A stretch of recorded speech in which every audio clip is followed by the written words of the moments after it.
Have you ever had that perfect moment in your life completely shattered by someone else's selfishness? That's exactly what happened on what was supposed to be the happiest day of my life. Where are you watching from today? Comment down below. My wedding day started like a dream. The venue was this gorgeous converted barn with fairy lights strung across wooden beams. I remember standing in front of the mirror in my dress, a simple satin A-line that made me feel more beautiful than I'd ever felt before. My best friend was adjusting my veil, and we were laughing about how my hands wouldn't stop shaking. When I walked down the aisle and saw David's face, everything felt right. His eyes welled up, and I knew in that moment that I'd made the perfect choice. The ceremony was everything we wanted.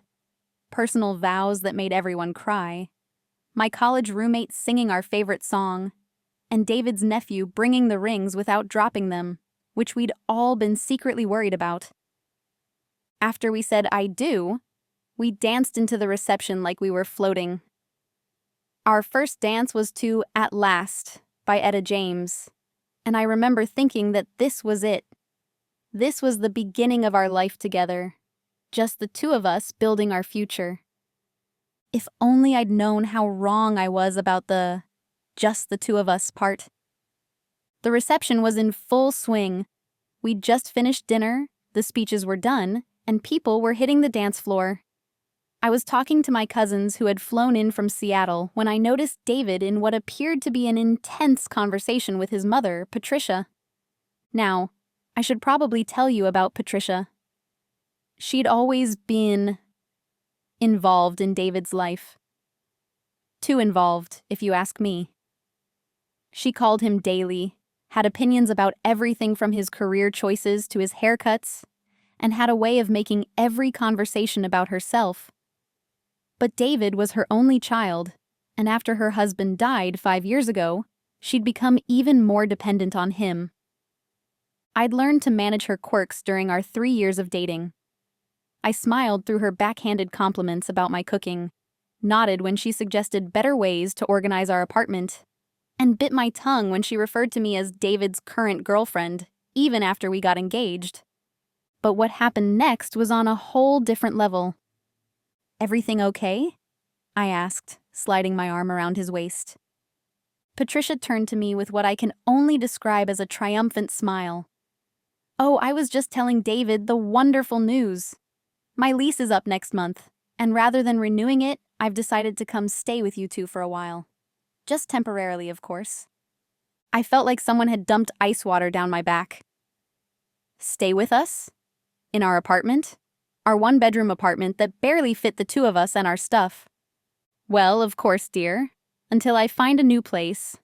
The housing market is so difficult these days, as I'm sure you know. It might take a few months to find somewhere suitable. I looked at David, waiting for him to say something, to remind his mother that we were newlyweds who deserved some privacy. Instead, he shifted uncomfortably and said, "Mom, maybe we should discuss this after the honeymoon." "What's there to discuss?" Patricia laughed, patting his cheek like he was still 10 years old. "I'm not getting any younger, David. You wouldn't want me struggling all alone, would you? Besides, I've already given notice to my landlord." My mouth opened and closed, but no words came out.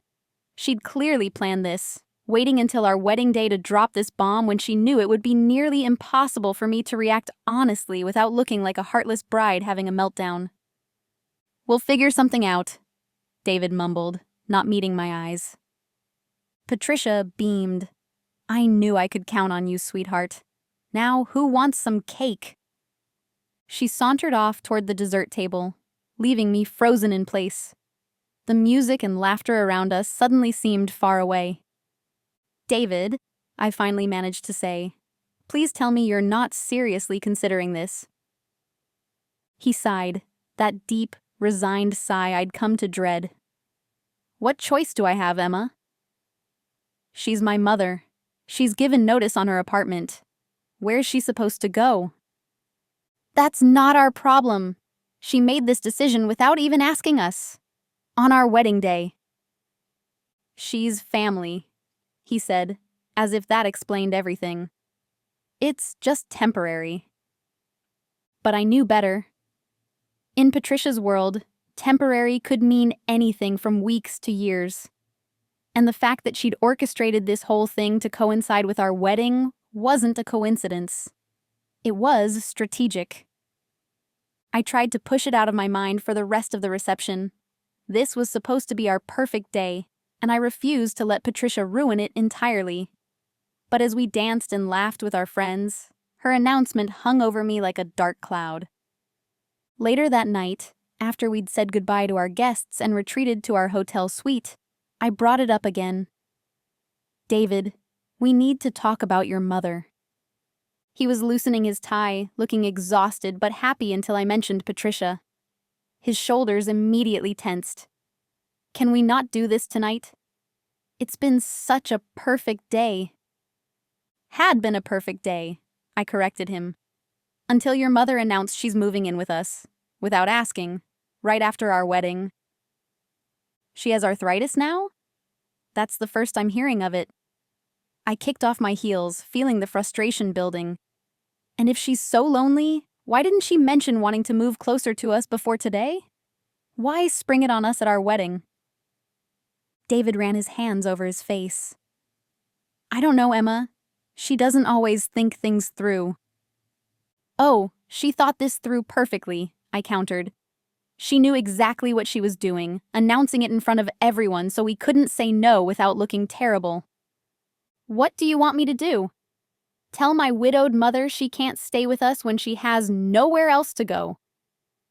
And there it was, the guilt trip that Patricia had perfected and that David had apparently inherited. I wanted to scream that yes, that's exactly what he should do, that we were just starting our life together and deserved some privacy, that his mother was a grown woman who had manipulated this entire situation.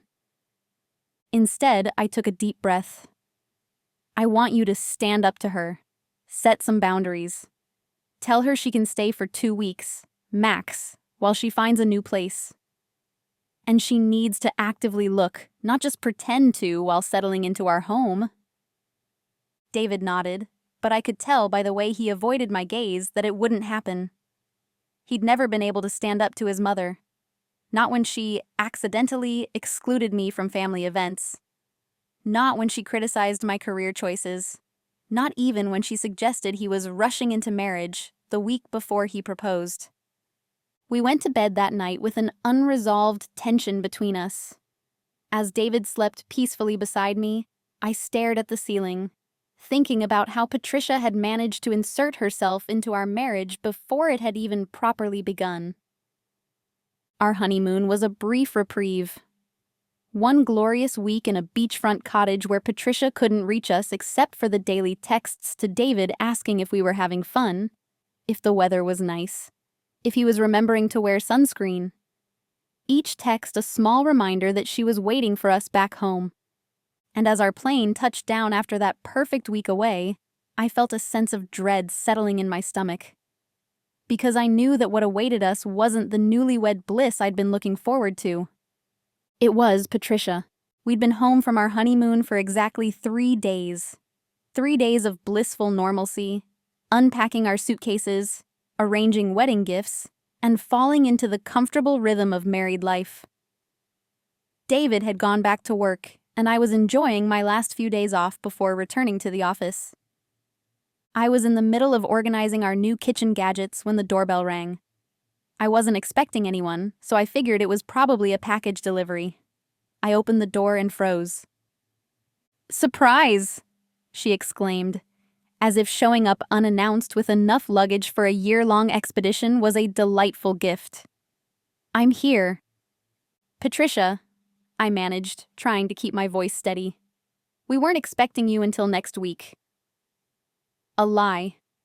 We hadn't actually agreed on any date, but I needed some semblance of control in this situation. "Oh, I know, dear, but my landlord found a new tenant who was eager to move in right away, so I thought, why wait?"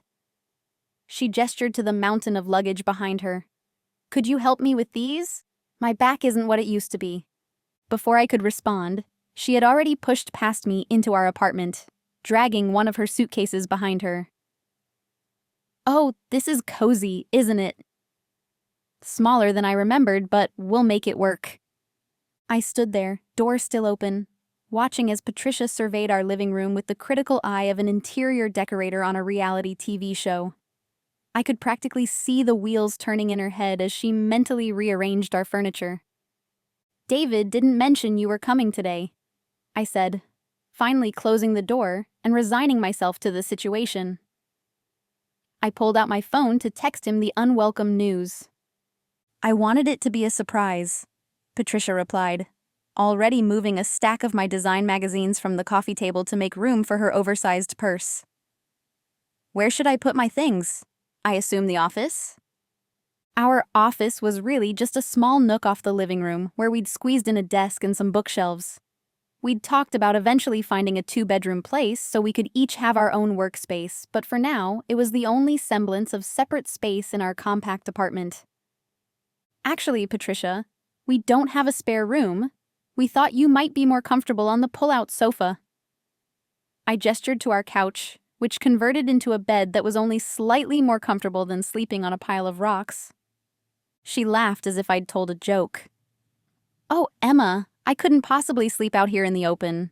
My sleep apnea machine is quite noisy, and I wouldn't want to disturb you two lovebirds if you wanted a midnight snack or to watch television. She was already wheeling her suitcase toward our office nook. This will do nicely. We just need to move the desk against the wall and bring in that air mattress I packed. I followed her, a sense of helplessness washing over me. But that's where we work. David needs that space for his freelance projects, and he can work at the kitchen table, can't he? Or, better yet, he can use my desk when I'm out. I don't plan to be a hermit, you know. She was already unpacking, pulling out framed photos of herself and David from when he was a child. Not a single picture included me, I noticed. My phone buzzed with a text from David. Mom's there already? I'll be home as soon as I can. Sorry. Sorry didn't begin to cover it. I watched in stunned silence as Patricia efficiently transformed our office into what was clearly intended to be her permanent bedroom. She hung a tapestry over the bookshelves to create a sense of separation, placed her collection of ceramic angels on every available surface, and somehow managed to fit a small dresser into the corner. These curtains are awfully thin, she commented, fingering the light fabric we'd chosen specifically because it let in the morning sun. I'll need to hang my blackout drapes. I'm such a light sleeper. Patricia, I said, trying to keep my voice calm and reasonable. We really weren't prepared for you to move in today. Maybe we could talk about how to arrange things when David gets home? She waved a dismissive hand. No need to make a fuss. I've always been good at making myself at home wherever I go. Now, where do you keep your hammer? I need to hang a few things. By the time David arrived home 2 hours later, Patricia had rearranged our entire living room furniture to improve the flow, replaced our decorative throw pillows with her own, hung 3 family photos of her and David on our previously minimalist walls, filled our refrigerator with her specific brands of yogurt, cheese, and almond milk, and somehow managed to make our apartment smell like her floral perfume. David's expression when he walked in was one of genuine shock, though I couldn't tell if he was more surprised by his mother's premature arrival or by the complete transformation of our home. Mom, he said, giving her a hug that seemed more automatic than affectionate. I didn't realize you were coming today. It all worked out so perfectly with my lease, she explained again, as if the universe had simply aligned to make this invasion inevitable. And Emma has been so helpful, haven't you, dear? I forced a smile that felt more like a grimace. Your mother's settled into the office, I told David, giving him a look that I hoped conveyed the depth of my frustration. The office? David glanced toward the nook, now hidden behind Patricia's tapestry. But where will we... I've already explained to Emma that you can use the kitchen table, Patricia interrupted, or my space when I'm out. I'm not territorial. The irony of this statement, coming from a woman who had claimed our apartment like a conquering army, was not lost on me. "Right," David said weakly. He set down his bag and loosened his tie, looking around at our transformed living room. "You've been busy." "Just making myself at home," Patricia beamed. "Now, who's hungry? I thought I'd cook us a nice family dinner. I brought my special lasagna recipe, David's favorite since he was a little boy." As she bustled into our kitchen and began opening cabinets and drawers with the confidence of someone who believed they owned the place, David pulled me aside. "I'm so sorry," he whispered. "I had no idea she was coming today. I'll talk to her about boundaries, I promise." I wanted to believe him. I really did. But the way he glanced nervously at his mother as she hummed happily while rearranging our kitchen utensils told me everything I needed to know. This wasn't going to be the temporary arrangement we'd reluctantly agreed to. This was Patricia staking her claim on our lives, our space, our marriage. That night, as we lay in bed listening to the mechanical whir of Patricia's sleep apnea machine through our paper-thin walls, David squeezed my hand in the darkness. "It's just for a little while," he whispered, trying to reassure us both. But I knew better. The uninvited guest hadn't just arrived. She had invaded, conquered, and was now preparing for a long occupation. And the most frustrating part was that David couldn't, or wouldn't, see it for what it was. The first battle in what would become a war for our marriage. 2 weeks into Patricia's stay, and any hope of experiencing that newlywed bliss I dreamed about had completely evaporated. What should have been our honeymoon phase, that magical time when you can't keep your hands off each other and everything feels exciting and new, had turned into a constant exercise in frustration and restraint. The first morning after she moved in, I woke up to the sound of Patricia shuffling around in our kitchen. David was still asleep beside me, so I slipped out of bed, threw on my robe, and went to investigate. There she was, brewing coffee and organizing our cabinets. "Good morning, dear," she said, far too chipper for 6:30 a.m. "I hope you don't mind, but I noticed your mugs and glasses were all mixed together. It's much more efficient to keep them separate, don't you think?" Before I could answer that, I actually didn't think that, and that I liked our system just fine, she continued. "I made coffee. David likes his with just a splash of cream, no sugar." "I know how my husband takes his coffee," I said, immediately regretting the edge in my voice.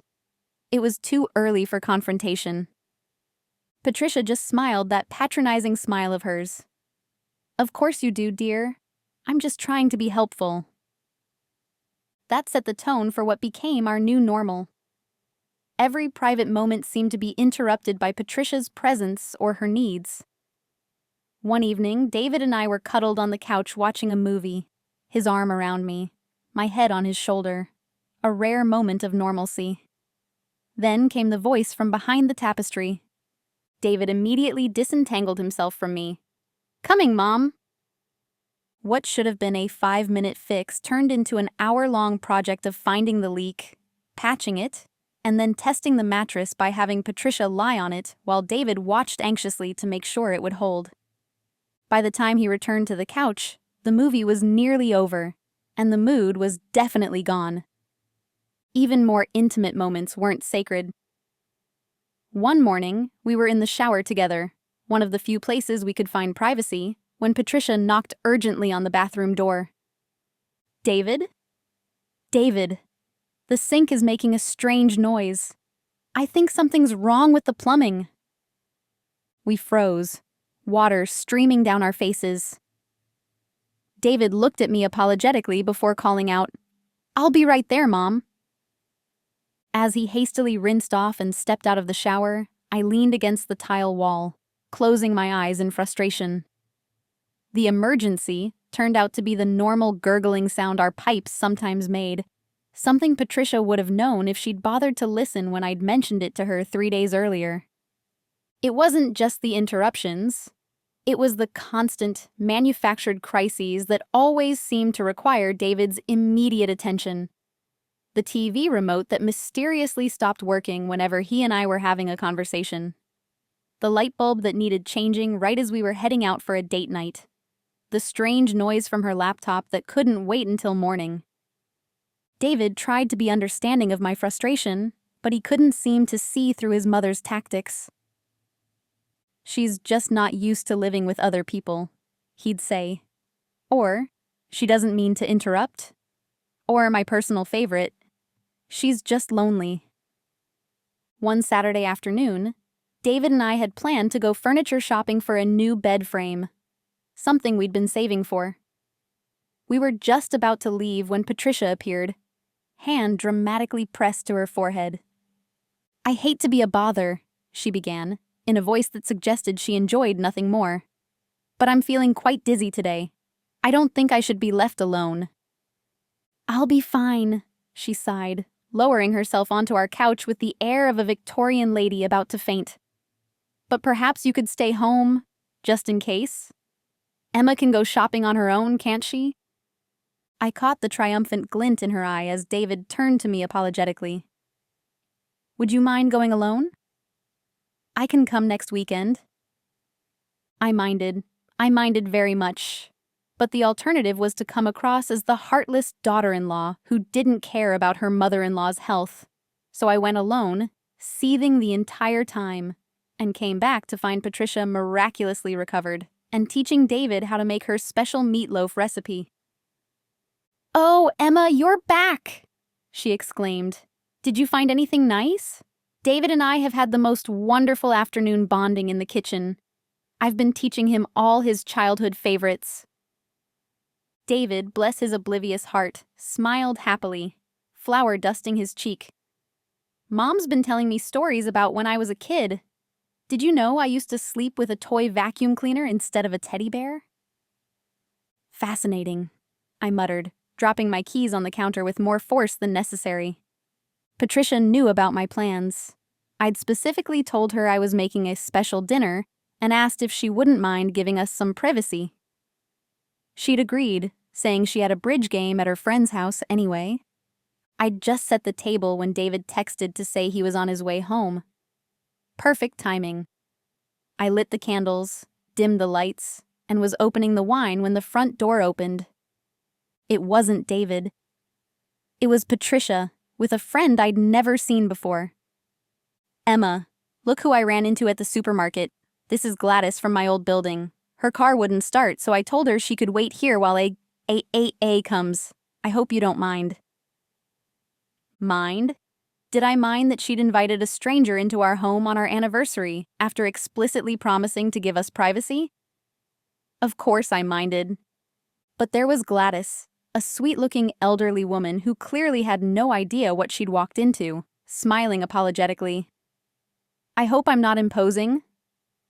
Before I could respond, Patricia continued, "I see you've made dinner." "How lovely. Gladys and I haven't eaten yet. Perhaps we could join you. You've made plenty, right?" I stood there, wine bottle in hand, watching as my carefully planned romantic evening crumbled before my eyes. And when David arrived 10 minutes later, he did what he always did. Smiled awkwardly, set another place at the table, and went along with his mother's manipulation. As we sat around the table, Patricia dominating the conversation with stories about David's childhood, I realized that I was no longer living in my own home. I had become a guest in what was quickly becoming Patricia's domain. And in the process, the honeymoon phase I'd so looked forward to had been completely and utterly disrupted. David reached for my hand under the table, giving it a gentle squeeze that I suppose was meant to be reassuring. But all I could think was, how long could I continue living like this? If there was one place in our apartment that I'd always considered my domain, it was the kitchen.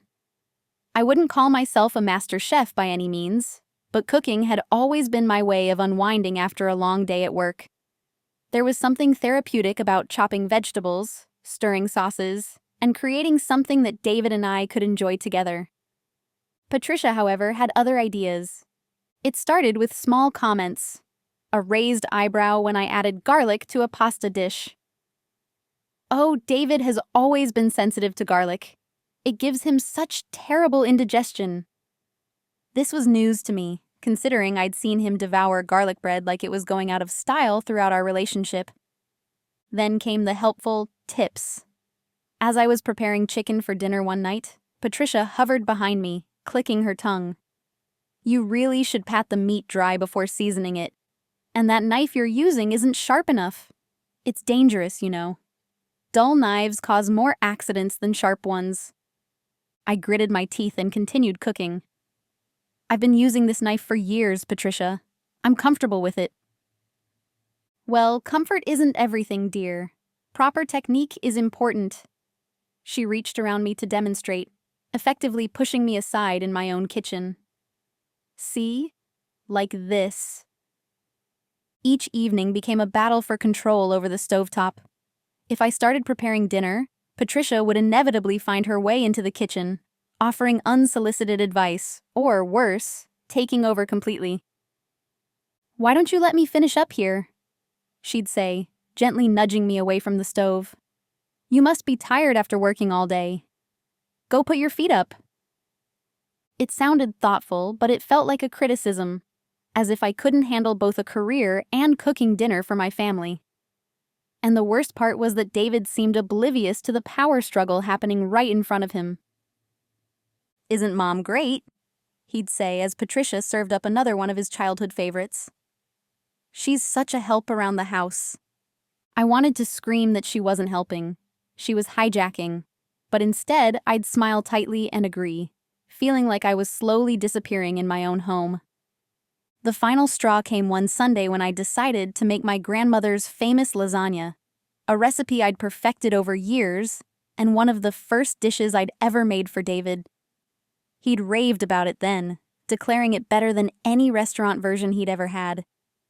I'd spent the morning shopping for the specific ingredients, the imported Italian sausage from the little deli across town, the perfect blend of cheeses, fresh herbs from the farmer's market.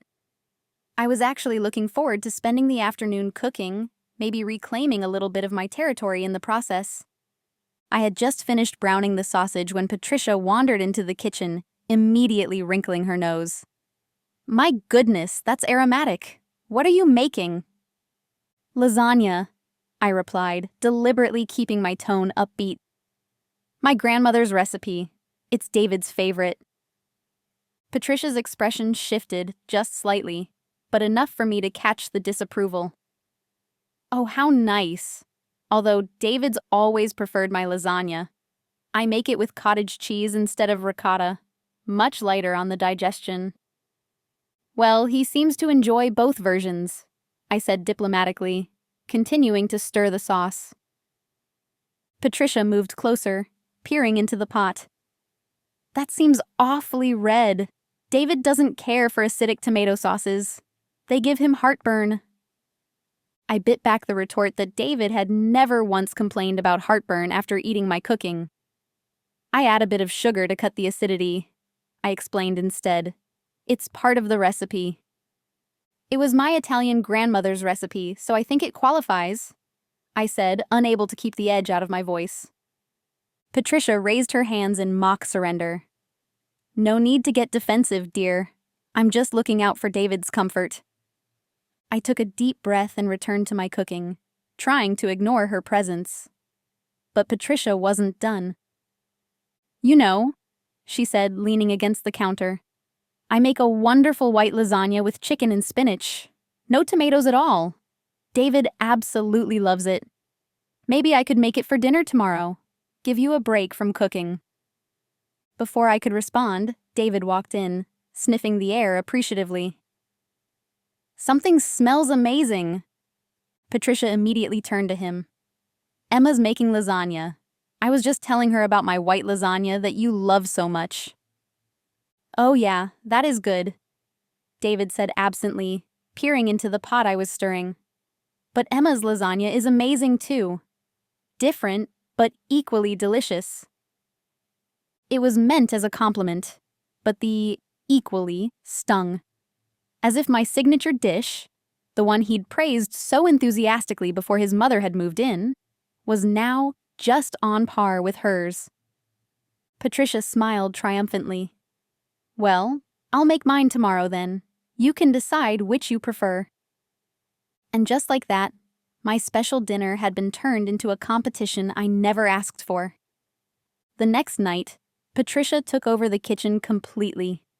She shooed me away every time I tried to help, claiming she had a system and another person would just get in the way. She spent the entire afternoon preparing her white lasagna, making sure David saw how much effort she was putting into it. When dinner was finally served, Patricia watched David intently as he took his first bite. Well, what do you think? Is it as good as you remember? David nodded enthusiastically. It's great, Mom. Thanks for making it. She beamed, then turned to me with a look of false modesty. The secret is the nutmeg in the bechamel sauce. Just a pinch makes all the difference. I pushed my food around my plate, my appetite gone. It wasn't about the lasagna, not really. It was about how easily Patricia had established dominance in yet another area of our home life. After that night, Patricia took over meal planning entirely. She created a weekly menu of all David's favorites, or rather, what she claimed were his favorites. Gone were the diverse, sometimes adventurous meals that David and I had enjoyed together. Instead, we had a steady rotation of bland, safe dishes that Patricia insisted were what David had always preferred. And David, caught in the middle and clearly uncomfortable with conflict, didn't contradict her. Mom's cooking is pretty good, he'd say weekly when I asked if he was really happy eating the same meals week after week. And she enjoys doing it. It's her way of contributing. The final insult came when Patricia decided to reorganize our kitchen cabinets while I was at work. I came home to find everything rearranged according to her preferences, with my specialized cooking tools relegated to the back of drawers or high shelves where they were difficult to reach. I've created a much more efficient system, she explained proudly. Now everything has a logical place. Logical to her, perhaps. For me, it meant spending precious minutes hunting for the simplest items whenever I managed to reclaim the kitchen long enough to make myself a sandwich or a cup of tea. But the kitchen takeover wasn't just about the physical space. It was about Patricia systematically erasing my presence in our home, one dinner plate at a time. It was about her establishing herself as the primary caretaker, the one who knew David's preferences and needs better than I did. And perhaps most frustratingly, it was about David's inability, or unwillingness, to see what was happening and put a stop to it. One evening, as Patricia served up another of her signature dishes, a meatloaf that David apparently used to request for his birthday every year, I watched her bask in his approval and realized something had to change. This wasn't just about food or kitchen territory. This was about the future of my marriage. Because if I couldn't reclaim some ground soon, I feared there would be nothing left of the relationship David and I had built together. It would be completely consumed by Patricia's overwhelming presence. 2 months. That's how long I managed to hold my tongue, to smile through gritted teeth, to tell myself that Patricia's stay was temporary, and that eventually, things would go back to normal. 2 months of watching my home and my marriage slowly slip away from me. The breaking point came on a rainy Tuesday evening. I'd had a particularly challenging day at work. A project deadline moved up, a difficult client, and a commute from hell due to flooding on my usual route. All I wanted was to come home, change into comfortable clothes, and decompress. Instead, I walked into what appeared to be a family reunion in progress. Patricia had invited her bridge club over, 4 older women who had spread themselves across our living room, playing cards on our coffee table, drinking our wine and eating snacks that Patricia had apparently prepared from my carefully rationed grocery supplies. David wasn't home yet, and Patricia hadn't bothered to warn me about the impromptu gathering. When I walked in, soaking wet and clearly exhausted, she barely looked up from her cards. "Oh, Emma, there you are. Come meet my friends. This is Marge, Helen, Dottie, and Sylvia. Ladies, this is my daughter-in-law. Not Emma, not David's wife. Just my daughter-in-law. As if my only defining characteristic was my relationship to her. I managed a weak hello before retreating to our bedroom, the only Patricia-free zone left in the apartment. I changed out of my wet clothes, sat on the edge of the bed, and felt something inside me finally snap. This couldn't continue. I needed to talk to David, really talk to him, about what was happening.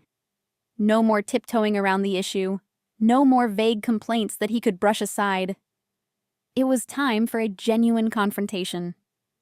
I waited until Patricia's friends had left, and she had retreated behind her tapestry for the night. David was in the kitchen, making himself a sandwich, one of the few food-related activities he still performed without his mother's supervision.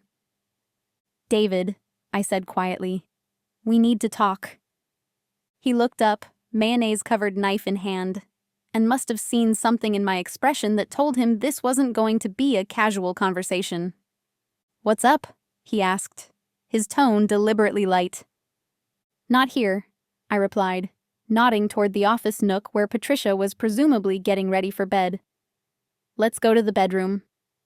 Once we were behind the closed door of our room, I took a deep breath. "This isn't working." David's face paled. "What isn't working?" "Us?" "Your mother living here," I clarified. "It's been 2 months, David. 2 months of her completely taking over our home, our routine, our lives. She was supposed to be looking for a new place, but she hasn't even mentioned apartment hunting in weeks." David sighed, running a hand through his hair in that nervous gesture I knew so well. "I know it's been an adjustment, but—" "An adjustment?" I interrupted, my voice rising despite my best efforts to stay calm. "David, she's rearranged our entire apartment. She's taken over the kitchen. She invites people over without asking. She interrupts every private moment we try to have. This isn't an adjustment. It's an invasion." "She's just trying to help," he said weakly. "No, she's not." I was beyond sugarcoating it now. "She's marking her territory. She's making it clear that she comes first in your life, not me. And the worst part is, you're letting her do it." David's expression hardened slightly. "That's not fair. She's my mother. She's family." "And what am I?" I demanded. "Aren't I your family too? You stood up in front of all our friends and family and promised to put our marriage first. But ever since she moved in, I've been a distant second in your priorities." "That's not true," he protested, but there was a flicker of uncertainty in his eyes. "Isn't it? When was the last time we had a real conversation without your mother interrupting? When was the last time we made a decision about anything without considering how it would affect her? When was the last time you chose my comfort over hers?" David was silent, and I knew my words had hit home. "I'm not asking you to choose between us," I continued, my voice softening. "I'd never do that. I know she's your mother and you love her. But this living arrangement isn't healthy for anyone. Not for you, not for me, and honestly, not for her either." David sat down heavily on the edge of the bed. "What do you want me to do, Emma?" "Kick her out? Where would she go?" "I want you to set some boundaries," I said, sitting beside him. "I want you to talk to her about finding her own place, like she promised she would. I want you to stop letting her steamroll over every aspect of our lives." David was quiet for a long moment, and I could almost see the internal struggle playing out on his face. Finally, he nodded. "You're right. I know you're right. It's hard for me to stand up to her. It always has been." And then, as if a dam had broken, David began to talk about his childhood in a way he never had before. How after his father left when he was 8, Patricia had clung to him as her emotional support. How she'd guilt-trip him whenever he tried to establish independence. How he'd delayed going to college for a year because she'd had a breakdown when he got his acceptance letter. "She's always been like this," he said, his voice barely above a whisper. Making me feel responsible for her happiness. Making me think I was being selfish if I put myself first. My heart ached for him. I'd suspected some of this, but hearing him verbalize it made me realize how deeply ingrained these patterns were. That's why this is so hard for me, he continued. I know she's too dependent on me. I know it's not healthy. But every time I try to set a boundary, she falls apart, and I feel like the worst son in the world. I took his hand in mine. But you're not just a son anymore, David. You're also a husband. We need to find a balance that works for all of us. He nodded, squeezing my hand. I'll talk to her, tomorrow. I'll tell her she needs to start looking for her own place again. I'll be firm. I wanted to believe him. I really did. But I'd heard similar promises before, and they'd always evaporated in the face of Patricia's manipulation. I need you to do more than talk, I said gently. I need you to follow through, because I can't keep living like this. It's affecting my mental health, my work, everything. Something has to change. David looked at me, really looked at me, perhaps seeing for the first time how worn down I'd become. I promise, he said, and this time I thought I heard real determination in his voice. I won't let this continue. We held each other for a long time after that, the closest we'd been in weeks. As we finally prepared for bed, I felt a glimmer of hope that maybe, just maybe, things were about to change. That hope lasted exactly 12 hours. Relief washed over me. He'd done it. He'd actually stood up to her. But when I got home that evening, it was immediately clear that nothing had changed. Patricia was in the kitchen, preparing dinner as usual, acting as if she owned the place. No sign of apartment listings, no mention of moving out, nothing. When we finally had a moment alone, I confronted David. I thought you talked to her. He shifted uncomfortably. I did, but she got upset. She started crying, saying she thought we wanted her here, that she'd been trying so hard to be helpful. She said she didn't realize she was such a burden. The classic guilt trip. And it had worked like a charm. So what did you say? I pressed, already knowing the answer. I told her she wasn't a burden, that we love having her here, but that eventually she would need to find her own place. He couldn't meet my eyes. I didn't want to rush her or make her feel unwelcome. In that moment, I realized a painful truth. David wasn't going to change. He would always prioritize his mother's feelings over mine, would always cave to her manipulation. And I had a choice to make. I could continue living like this, watching my marriage and my sanity erode a little more each day. Or I could take matters into my own hands. As I lay awake that night, listening to the familiar sound of Patricia's sleep apnea machine through the wall, I made my decision. If David wouldn't set boundaries with his mother, then I would have to do it myself. The breaking point conversation hadn't led to the breakthrough I'd hoped for, but it had led to a vital realization. I couldn't rely on David to fix this situation. I would have to be the one to take action. I've never considered myself a particularly devious person. I'm generally straightforward, sometimes to a fault. But desperate times call for desperate measures, and living with Patricia had definitely pushed me to the edge of desperation. The morning after my failed conversation with David, I called in sick to work. I needed a day to think, to plan, to strategize. Once both David and Patricia had left the apartment, him for work, her for her weekly hair appointment, I sat down at the kitchen table with a notepad and my laptop. First, I needed to understand what I was dealing with. I typed controlling mother-in-law into the search bar and was immediately flooded with results. Forums, psychology articles, advice columns, all filled with stories that sounded eerily similar to my own situation. I wasn't alone. which was both comforting and disturbing. How many marriages had been strained or destroyed by the Patricia types of the world?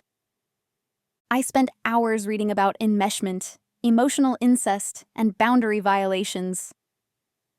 Terms I'd vaguely heard before suddenly took on vivid, personal meaning. One article about manipulative tactics used by controlling parents particularly resonated. It was like the author had been living in our apartment, taking notes on Patricia's behavior. Guilt tripping? Check. Creating artificial emergencies? Check. Emotional blackmail? Double check. But beyond understanding the problem, I needed solutions. I couldn't change Patricia. That much was clear. And David, despite his momentary clarity, was too deeply entangled in her web to break free without significant therapy, which I doubted he'd agree to anytime soon. That left me with two options: leave the marriage or find a way to make the situation bearable until Patricia eventually moved out. Despite everything, I wasn't ready to give up on David or our marriage. We'd had something good before Patricia arrived, and I believed we could have it again, if I could just get through this nightmare somehow. So I started formulating a plan. Not a confrontational one. Direct confrontation clearly wouldn't work with Patricia. No, I needed something more subtle, more psychological. If she could play mind games, so could I. I created a document titled Operation Reclamation and began listing possible strategies. Make the apartment uncomfortable for Patricia without making it obvious I'm doing so intentionally. Find allies who can help pressure her to move out. Make staying with us less appealing than having her own place. As I was plotting, my phone rang. It was my best friend, Megan, checking to see if I was feeling better. I hadn't actually told her I was sick. She just happened to call on the right day. I'm not physically sick, I admitted.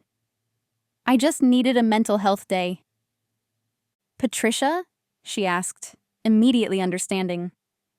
I felt a rush of gratitude for Megan. She'd been my sounding board throughout this ordeal, listening patiently to my venting sessions and offering moral support. She'd met Patricia only once, at our housewarming party before the wedding, and had immediately seen through her sugary facade. She's a vampire, Megan had whispered to me that night, watching Patricia rearrange our appetizer spread without asking.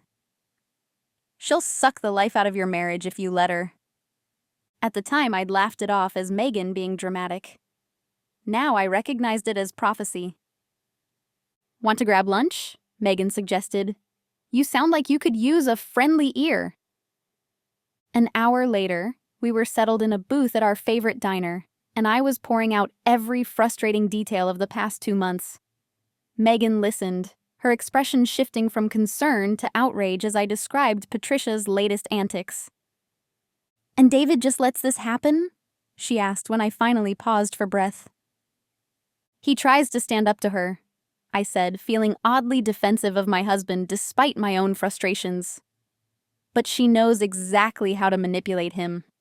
She starts crying or claiming she feels unwelcome, and he immediately backs down. Megan shook her head. So what are you going to do?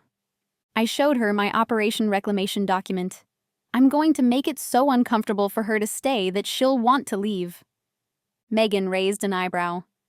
That sounds passive-aggressive. I prefer to think of it as a strategic discomfort, I replied.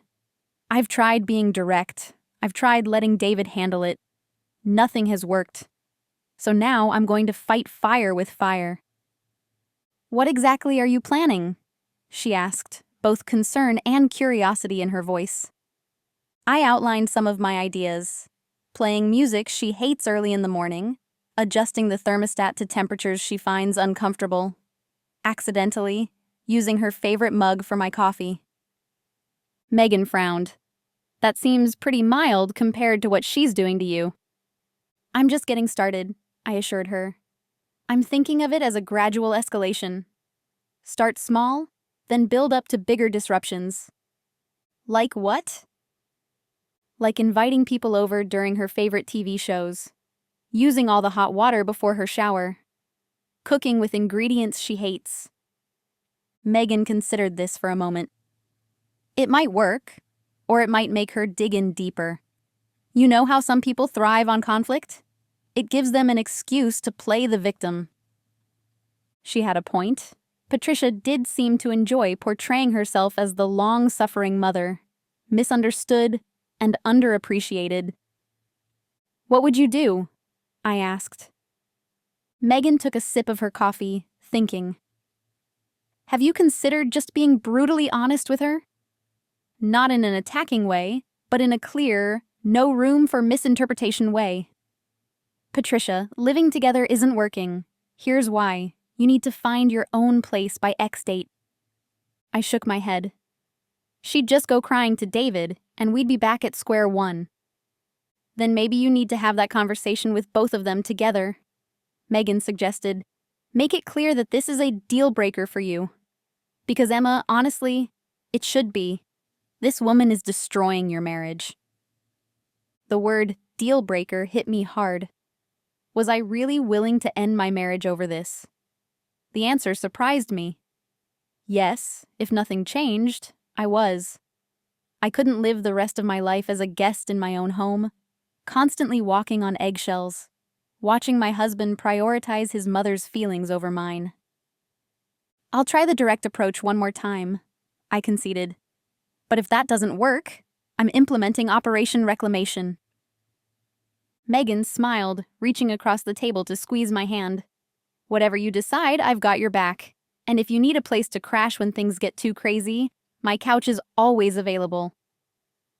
Her support meant everything. For the first time in weeks, I felt like I wasn't completely alone in this battle. After lunch, I went to the library to continue my research. I found books on setting boundaries, dealing with difficult family members, and reclaiming psychological space. I took notes until my hand cramped, determined to arm myself with knowledge. By late afternoon, I had a more refined strategy. I would try Megan's suggestion first, one last attempt at direct communication with both David and Patricia present. If that failed, I would move to my original plan, starting with mild disruptions and gradually escalating if necessary. I also decided to create an emergency fund, money set aside that only I could access, just in case I needed to make a quick exit. Not that I planned to leave, but Patricia had taught me a valuable lesson about being prepared for the unexpected. The text should have irritated me, another example of Patricia's behavior, but instead it gave me hope. David was beginning to see through her narrative, even if only in small ways. The fact that he'd noticed and commented on the discrepancy between what she claimed he loved and what he actually enjoyed was progress. Maybe, just maybe, if I approached this right, I could help him see other manipulations too. Not by attacking his mother, that would only make him defensive, but by gently pointing out inconsistencies, helping him recognize patterns without explicitly labeling them as such. By the time I reached our apartment building, I felt more confident than I had in weeks. I had a plan, I had support, and I had determination. Patricia might have the home field advantage, but I was done playing by her rules. As I put my key in the lock, I took a deep breath. The planning phase was over. Now it was time for action. I decided to try Megan's direct approach first, hoping against hope that a calm, rational conversation might still work. I scheduled a family meeting for Sunday afternoon, when all three of us would be home. I even made Patricia's favorite tea and set out cookies to create a non-threatening atmosphere. "I wanted to talk to both of you about our living situation," I began once we were all seated in the living room. "It's been nearly 3 months now, and I think we need to revisit our original agreement." Patricia immediately tensed, her teacup freezing halfway to her mouth. "What agreement?" "That you would stay with us temporarily while looking for a new place," I reminded her, keeping my voice gentle but firm. "Oh, that." She waved her hand dismissively. "The housing market is just so difficult right now. Everything is either too expensive or in terrible neighborhoods." "I understand that finding the right place takes time," I acknowledged. But I haven't seen you actually looking at listings or visiting apartments. Patricia's eyes narrowed slightly. Are you keeping tabs on me, Emma? I wasn't aware I needed to report my activities. And there it was, the immediate deflection, turning my reasonable concern into an attack on her. That's not what I meant, I said, refusing to be derailed. I'm just saying that we agreed this would be a temporary arrangement, and I'd like us to define what temporary means. David, who had been silent until now, finally spoke up. Emma has a point, Mom. We do need to have a timeline. Patricia's expression crumpled so quickly it was almost comical, if it hadn't been so calculated. I see. I'm being evicted from my own son's home, after everything I've done to help you two. No one is evicting you, David said quickly, already backpedaling. We just want to know what your plans are. My plans were to be near my family, Patricia said, a tremor in her voice, to help my newlywed son and his wife as they adjust to married life. But clearly, I'm not wanted here. She was good. I had to give her that. Within seconds, she'd turned a reasonable request for clarity into an emotional guilt trip that had David squirming in his seat. Of course you're wanted, he assured her. We're just trying to plan ahead. I could see I was losing ground rapidly. What if we set a specific date? I suggested. Say, another month to find a place. We could even help you with the search. Patricia's face hardened momentarily before she manufactured a sigh. If that's what you want. Though I thought family was supposed to support each other unconditionally. The meeting deteriorated from there, ending with Patricia retreating to her room, claiming she needed to lie down because the conversation had given her a migraine. David, torn between checking on his mother and addressing my frustration, chose the former, of course. When he returned, I could tell from his expression that Operation Reclamation's direct approach had failed spectacularly. Maybe we shouldn't rush her, he suggested tentatively. She's still adjusting to the idea of living alone again. I bit back a sarcastic response. This was exactly what I'd anticipated, but I'd had to try the straightforward approach one last time to be sure. Fine, I said with a calmness I didn't feel. We'll give her more time. David looked relieved, clearly believing the crisis had been averted. Little did he know, the real operation was just beginning. Phase 1 of my plans started the very next morning. Patricia was a notoriously light sleeper who enjoyed sleeping in until at least 8:30. At precisely 5 a.m., I accidentally set off my phone alarm with the volume at maximum, specifically an alarm tone that was identical to the one Patricia had complained about hearing from the neighbors in her old apartment. I fumbled loudly to turn it off, apologizing just as loudly to David for waking him. Then I got up, making no effort to be quiet as I prepared for an early morning workout, turning on lights and accidentally dropping my water bottle with a clatter. From behind the tapestry came the distinct sound of Patricia stirring, followed by an irritated sigh. I felt a small, petty thrill of satisfaction. The early morning disruptions continued daily, with variations to keep them seeming accidental. One day I'd set the coffee grinder going at 5:15.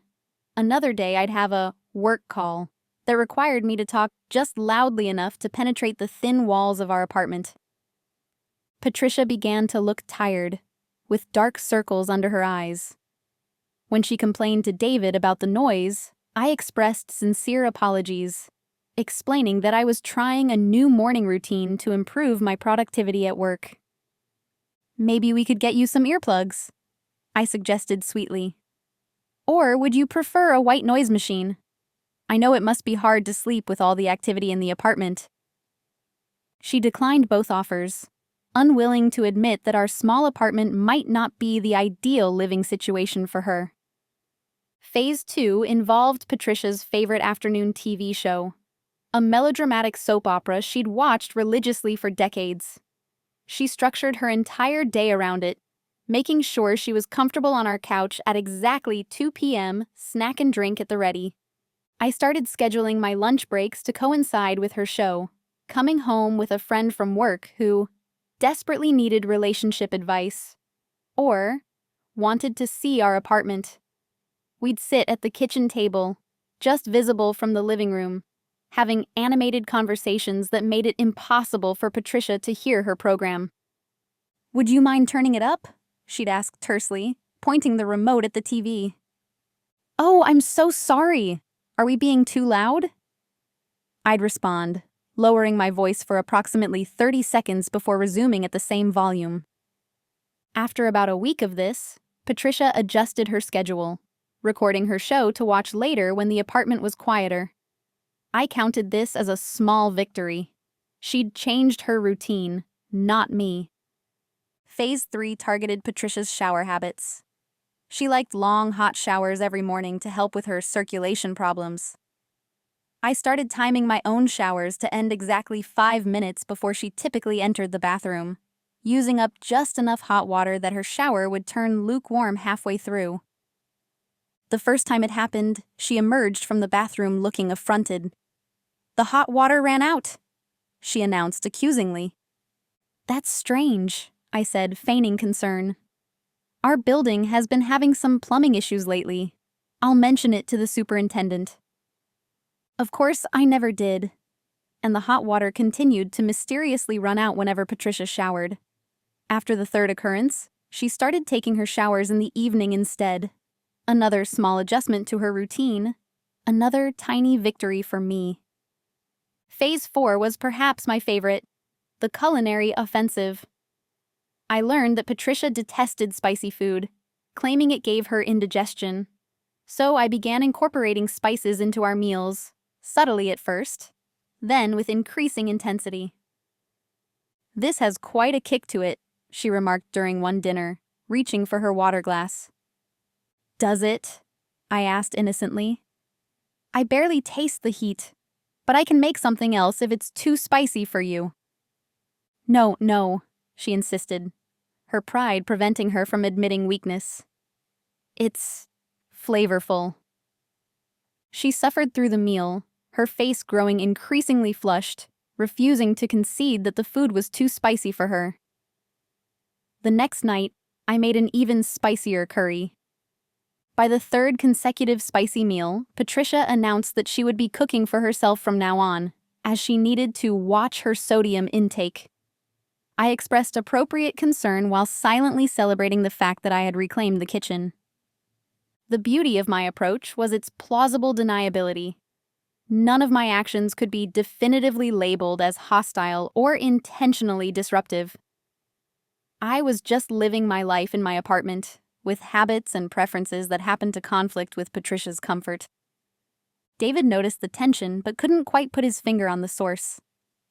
"Mom seems a bit on edge lately," he commented one evening. "Really? I hadn't noticed," I replied, the picture of innocence. "Maybe she's feeling cramped in our small place. It's not easy living with other people when you're used to having your own space." I was planting seeds, subtle suggestions that Patricia might be happier in her own apartment. And slowly, almost imperceptibly, they began to take root.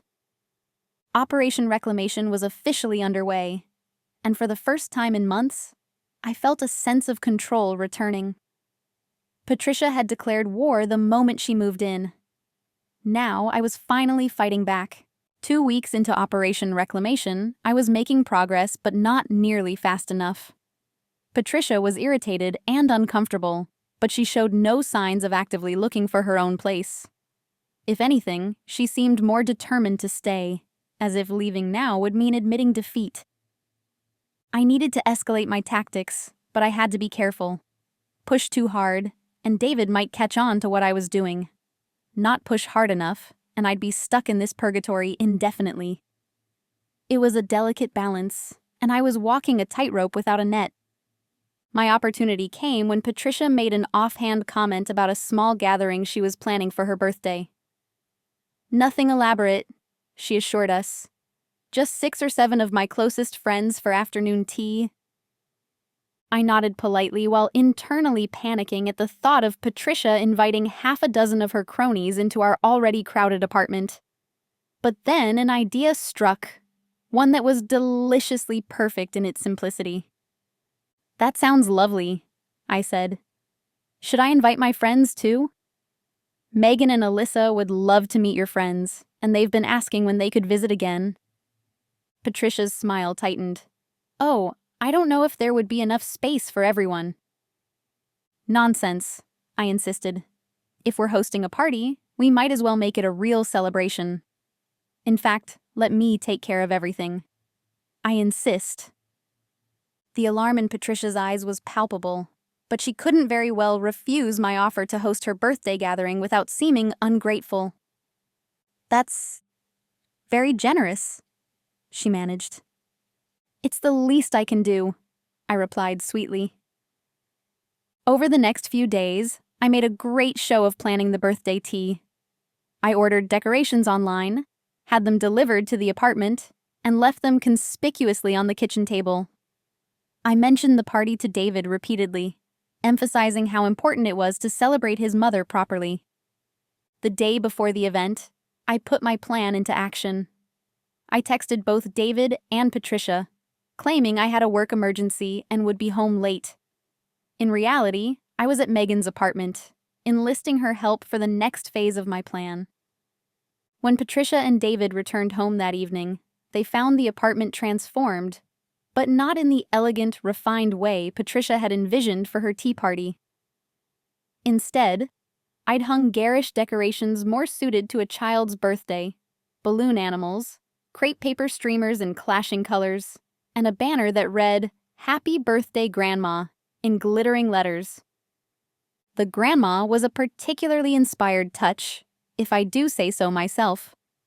I'd also rearranged the furniture to create a party zone, moving the couch against the wall and setting up folding chairs in a circle.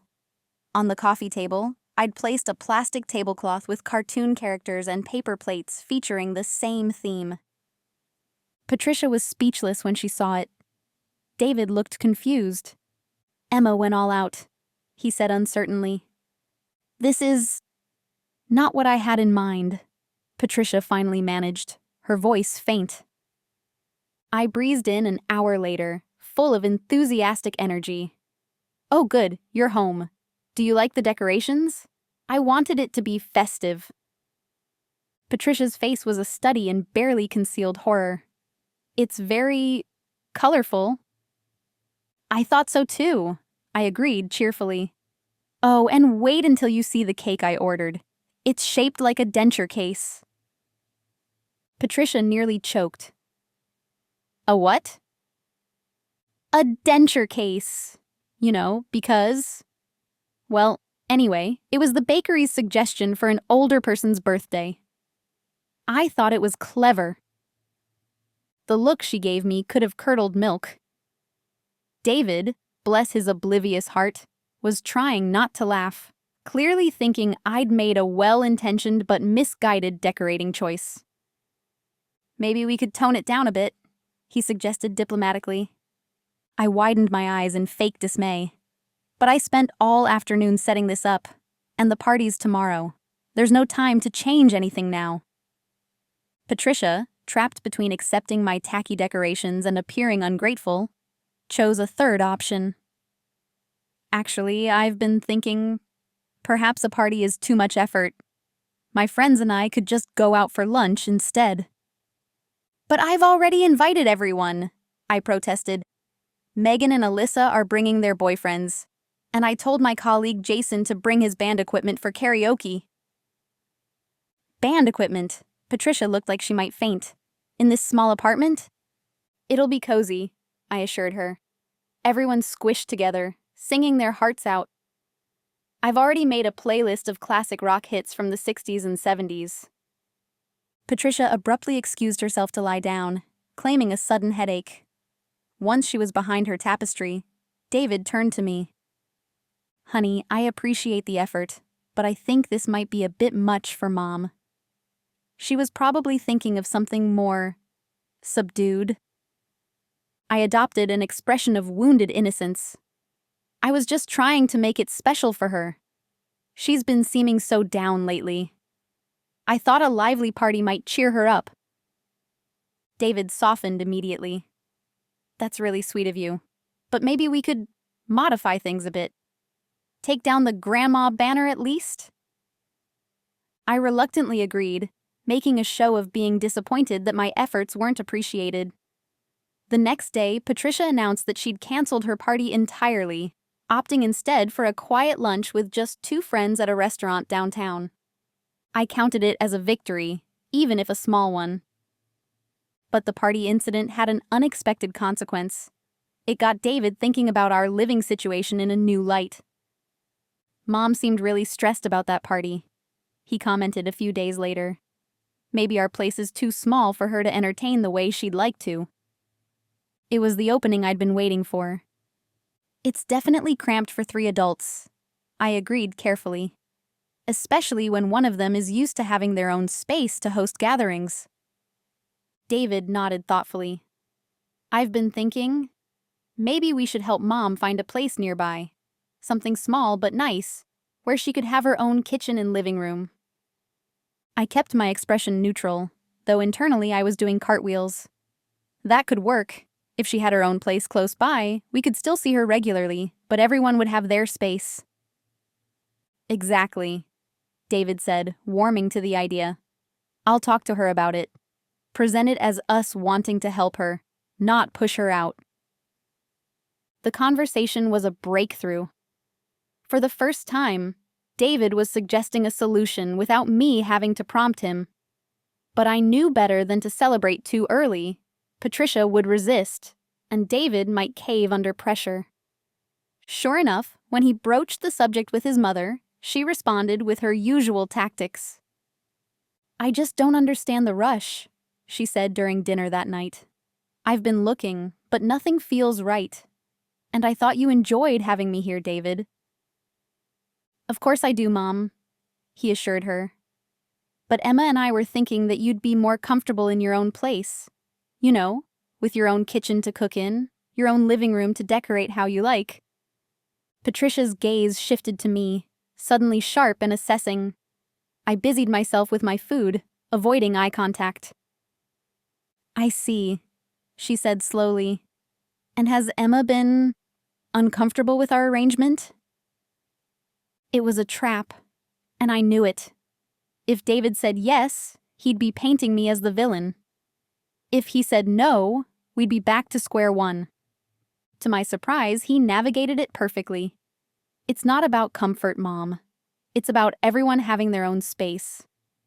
Emma and I are still adjusting to married life, and you deserve a place where you can entertain your friends properly, not crammed into our tiny apartment.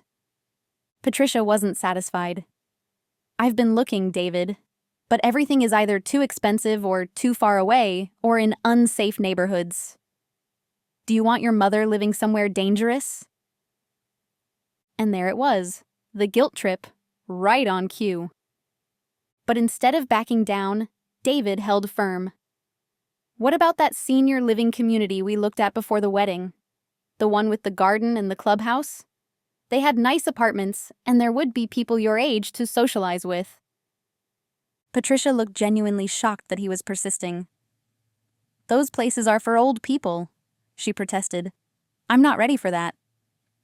It's not a nursing home, Mom. It's independent living with some nice amenities. And didn't you say several of your friends from Bridge Club live there? She couldn't deny it, though she tried to change the subject. We can talk about this later, David. My show is about to start. But David, to my astonishment, pressed on. I think we should set a timeline, Mom. How about we commit to finding you a place within the next month? Emma and I could help you look on weekends. Patricia's expression darkened. I see I'm not wanted here. It was her trump card, the one that usually sent David scrambling to reassure her.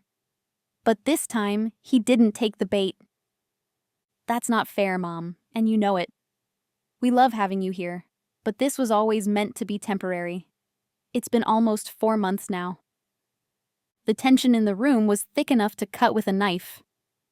Patricia looked from David to me and back again, realizing that for once, her son wasn't backing down. Finally, she pushed away from the table. "If that's how you feel, I'll start packing tomorrow," she said, her voice trembling with manufactured emotion. "I wouldn't want to be a burden." As she retreated behind her tapestry, David looked at me, worry etched on his face. Was I too harsh? I reached across the table and squeezed his hand. "You were honest and reasonable. That's not harsh. That's healthy." He nodded, though he still looked uncertain. "I just hope she actually starts looking this time." I did too, but I wasn't holding my breath. This wasn't the first time we'd had a version of this conversation, though it was the first time David had held his ground so firmly. But Patricia was nothing if not persistent, and I had a feeling the battle was far from over. In fact, it was about to escalate in ways none of us could have anticipated. After our dinner confrontation, Patricia retreated into wounded martyrdom. She spoke only when necessary, sighing heavily whenever David or I entered a room, and making a great show of browsing apartment listings on her tablet, though I noticed she never actually contacted any of the properties or scheduled viewings. David was torn. On one hand, he genuinely wanted his mother to find her own place. On the other, he hated seeing her upset and blamed himself for her current mood. He tried to talk to her several times, but she deflected his concerns with vague reassurances that she was working on it, and these things take time. A week passed with no progress. Then 2. The atmosphere in our apartment grew increasingly tense, with Patricia playing the role of the long-suffering victim to perfection. She even started leaving brochures for marriage counseling on the coffee table. A particularly devious move designed to suggest that David and I were having problems, rather than acknowledging that she was the source of the tension. It was time for drastic measures. The opportunity presented itself when both David and Patricia mentioned they would be out for the entire day on Saturday. He for a work event, she for a friend's retirement party. I would have the apartment to myself for at least 8 hours, possibly longer. Perfect. As soon as they left, I got to work. First, I called Megan, who arrived 30 minutes later with bags of supplies and a gleeful expression. "Are you sure about this?" she asked as I outlined my plan. "It seems a little extreme." "I'm out of options," I replied, moving furniture to create space for our project. "Nothing else has worked? She's still here? She's still making my life miserable, and she has no intention of leaving." Megan shrugged. "All right then, Operation Haunted Apartment is a go." We spent the morning preparing. I wanted to create an environment that would unnerve Patricia without being obviously manipulated. Subtle was the key.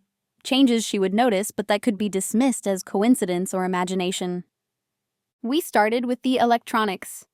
I installed a small, programmable device behind the television that would cause it to turn on and off at random intervals, or suddenly change channels during Patricia's favorite shows.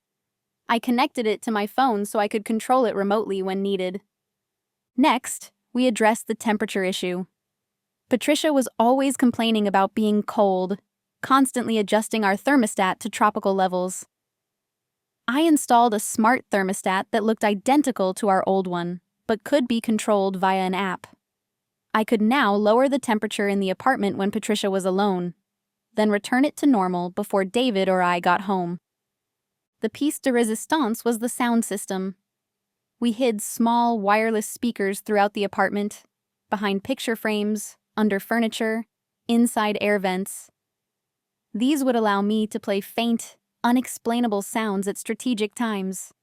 Whispers, creaks, distant footsteps. "This is some serious psychological warfare," Megan commented as we tested the system. A barely audible whisper emerged from behind Patricia's tapestry. "Get out!" I felt a twinge of guilt but pushed it aside. It's not like I'm hurting her. I'm just encouraging her to reconsider her living situation. Megan raised an eyebrow. By making her think your apartment is haunted? By making her uncomfortable enough to want her own place, I corrected. She's had 4 months and countless opportunities to move out willingly. This is a last resort. We spent the afternoon adding other subtle touches, slightly repositioning her precious knickknacks, installing light bulbs that would gradually dim over time, rigging her closet door to open on its own when triggered by my phone. By the time we finished, the apartment looked completely normal, but it was now wired to become Patricia's worst nightmare at the touch of a button. Megan left shortly before David was due home, taking the evidence of our work with her.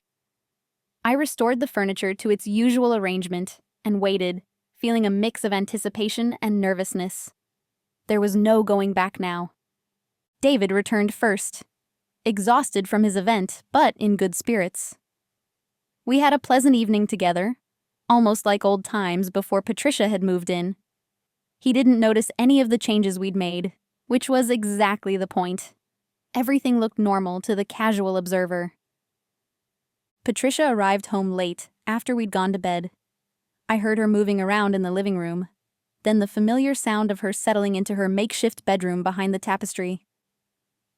I waited until the apartment was silent before activating the first phase. A subtle drop in temperature, just enough to make her reach for an extra blanket in the middle of the night. The next morning, Patricia emerged looking tired.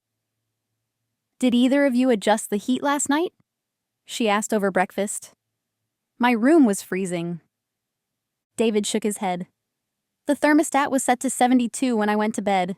Same as always."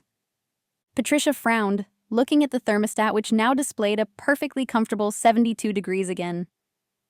"Strange. I could have sworn it was colder." I made a sympathetic noise. The building's heating system can be unpredictable. Sometimes my office gets really cold for no reason, too. She seemed to accept this explanation, though she shot a suspicious glance at the thermostat before heading to the bathroom for her morning routine. And so it began. Small, unexplainable occurrences that individually could be dismissed as imagination or coincidence, but collectively would create a sense of unease.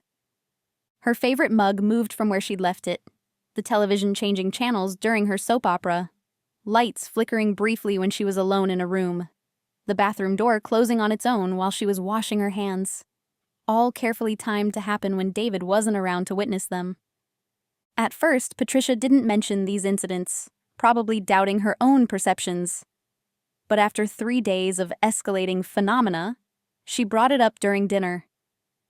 "I think there's something wrong with the electricity in this building," she declared, setting down her fork. "The lights in my room keep flickering, and the television has been acting strangely." "Really? I haven't noticed anything," David replied. "It only happens when I'm alone," Patricia said, a note of frustration in her voice. "Like this afternoon, when the TV suddenly changed to a static channel and I couldn't change it back for nearly 10 minutes. I adopted a concerned expression. "That's odd. Did you call the super?" "No, it eventually went back to normal on its own." She glanced around the apartment warily. "And have either of you been moving my things? My reading glasses were on the nightstand when I went to the bathroom, but they were on the floor when I came back." "Why would we move your glasses?" David asked, genuinely confused. Patricia had no answer for that. She lapsed into silence, but I could see the wheels turning in her mind, trying to make sense of what was happening. That night, I activated the sound system for the first time. Just as Patricia was getting ready for bed, a soft whispering emerged from the air vent near her makeshift room. "This is our home." It was barely audible, easy to dismiss as the building's pipes or a neighbor's television. But I saw her freeze, head tilted, listening intently. She even got up to check the vent before shaking her head and returning to her bed. Over the next few days, I gradually increased the frequency and intensity of the haunting. Objects moved more dramatically. The temperature fluctuations became more noticeable. The sounds evolved from ambiguous whispers to clearer statements. not welcome here, and time to leave. Patricia became increasingly agitated. She started sleeping poorly, jumping at small noises, and checking over her shoulder constantly. She mentioned the strange occurrences to David more frequently, but since he never experienced them himself, he gently suggested that perhaps she was just under stress. Maybe looking for a new place is taking a toll on you, he suggested when she complained about the television turning itself on at 3 a.m. That sounds stressful. I'm not imagining things, David, she snapped. Something strange is happening in this apartment. I didn't say you were imagining things, he backpedaled. Just that stress can make normal things seem more significant. Patricia fixed him with a hard stare. Are you saying I'm becoming senile? What? No, of course not. But the seed had been planted. Patricia was now not only unsettled by the unexplainable events, but also worried that her son thought she was losing her grip on reality. The final straw came exactly 9 days after Operation Haunted Apartment began. Patricia was alone in the apartment, taking an afternoon nap. I was monitoring the situation through a security camera app I'd installed on my phone, ostensibly for home security, but really to time my haunting perfectly. As Patricia dozed on the couch, I triggered a series of events in rapid succession. The television turned on at full volume, the lights flickered dramatically, and all the hidden speakers activated simultaneously, filling the apartment with whispers. Get out, Patricia! This isn't your home. Leave now! Patricia shot up from the couch, eyes wide with terror.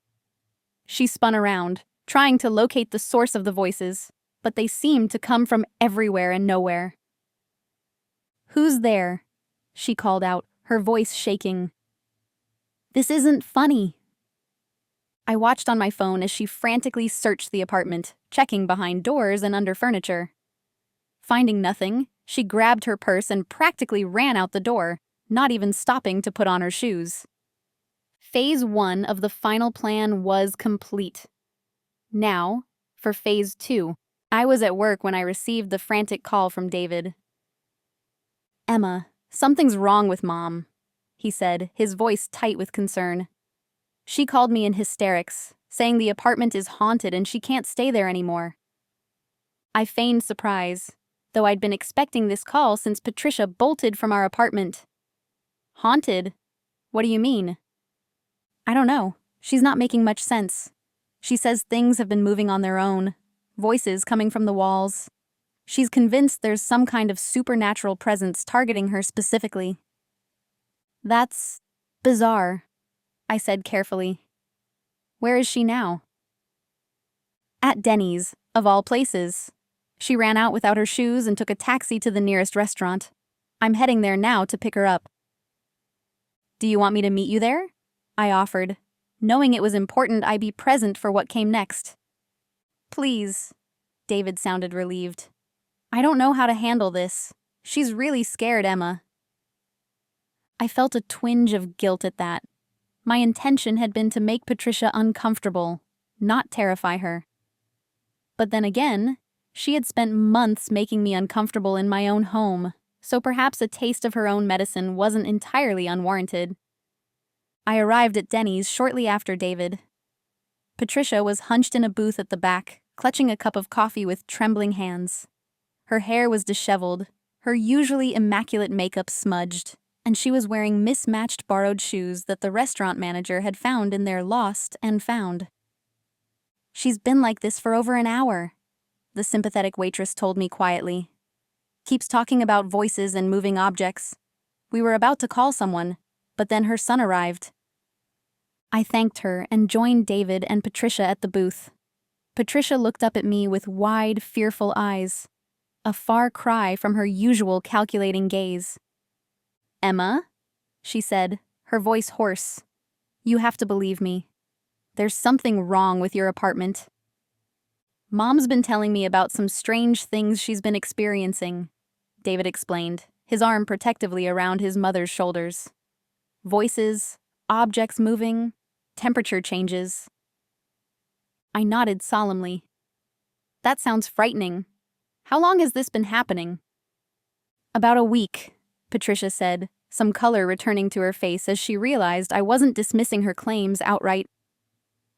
At first it was small things. My glasses moving, the TV acting up. I thought I was imagining it, but today...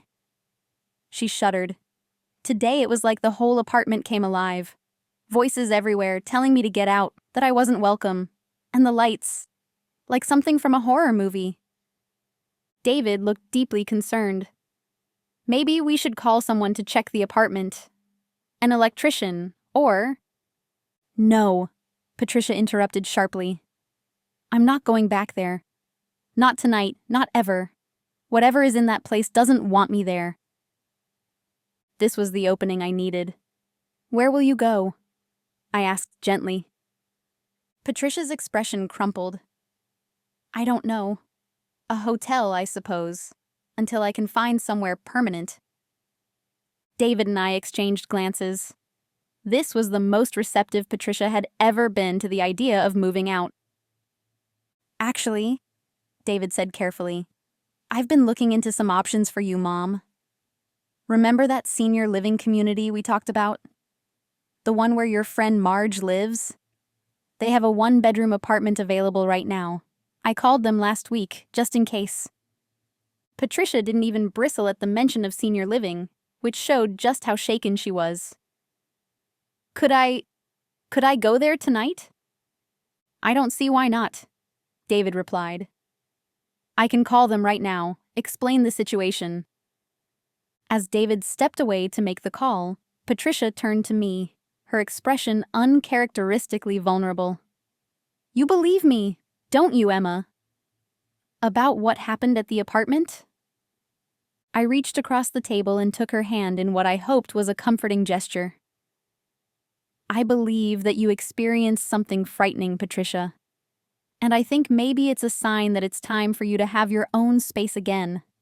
Sometimes the universe has strange ways of telling us when something isn't working. She nodded slowly. Perhaps you're right.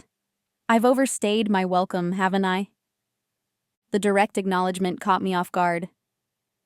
It's not about welcome, I said, echoing David's earlier words. It's about what's best for everyone. You deserve your own space where you can be comfortable, entertain your friends, decorate how you like. And David and I need to figure out our married life together. Patricia was quiet for a moment, studying me with new eyes. You're not as meek as you pretend to be, are you, Emma? I met her gaze steadily. I prefer to think of it as picking my battles. A ghost of a smile crossed her face. You'll be good for David. He needs someone with backbone. It was the closest thing to a compliment she'd ever given me. I wasn't sure how to respond, but fortunately, David returned at that moment with good news. They have the apartment ready. We can go see it right now, and if Mom likes it, she can move in tonight. They'll sort out the paperwork tomorrow. And just like that, Patricia's reign of terror in our home was coming to an end. We drove her to the senior living community, a pleasant complex with manicured grounds and a central clubhouse. The apartment was small but bright, with a kitchenette, living area, bedroom, and bathroom. All Patricia would need. To my surprise, she seemed genuinely pleased with it. This is quite nice, she admitted, examining the built-in bookshelves and large windows. And Marge said the social calendar here is very active. Bridge clubs, movie nights, outings. So, you'll take it? David asked hopefully. Patricia nodded. Yes, I think I will. After today, I don't think I could go back to your apartment anyway. We helped her get settled with the few personal items she had in her purse. Her wallet, phone, a small cosmetics bag. The complex even provided basic toiletries and a robe for her first night. We'll bring your things over tomorrow, David promised as we prepared to leave. Everything from the apartment? Patricia hesitated. David, would you mind if Emma handled my things? After what happened today? I'm not sure I want to go back there, even to pack. David looked surprised, but agreed. If that's what you want, Mom. It is. She turned to me with a strange mix of wariness and respect. Emma knows how to handle difficult situations. The pointed look she gave me made me wonder if she suspected my involvement in the haunting. But if she did, she chose not to voice her suspicions, perhaps realizing that doing so would only make her sound more unstable to David. As we said our goodbyes, Patricia pulled me aside for a moment. "Take care of my son," she said quietly. "And that apartment, whatever is there, be careful." I nodded solemnly. "The disturbances will stop now, I'm sure of it." She held my gaze for a beat too long, then nodded back. "I'm sure they will." The drive home was silent. David lost in thought about his mother's sudden change of heart. Me suppressing a growing sense of triumph mixed with lingering guilt. When we entered the apartment, David immediately began checking light switches, the thermostat, the television, all the things Patricia had complained about. Everything worked perfectly, of course. "I don't understand," he said, shaking his head. "Everything seems normal." "Maybe it was a power surge," I suggested. "Or maybe what?"